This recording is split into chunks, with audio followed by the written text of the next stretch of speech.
এরা ভূমিদস্যু। একজন অসহায় লোকের জমি জোরপূর্বক দখল করে নিচ্ছে এরা।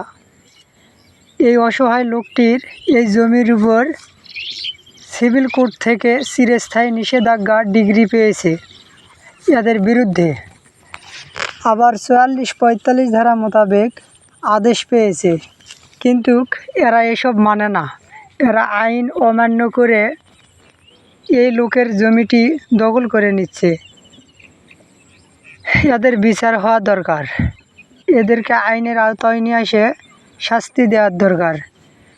এরা মহিলা মানুষ নিয়ে এসে, দেখেন ভাই, মহিলা মানুষ নিয়ে এসে জমিটি দখল করতেছে। এরা খুব বাজে লোক, এরা ভূমিদস্যু।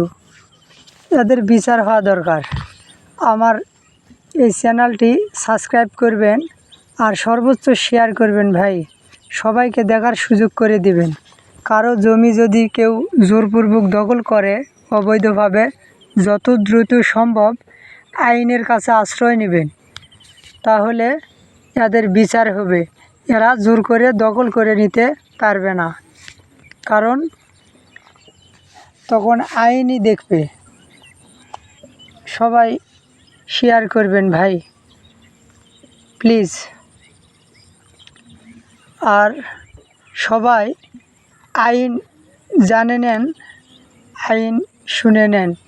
দেশ থেকে এই ভূমিদস্যুদের তাড়াতে হবে ভাই। আইন সবারই জানার দরকার।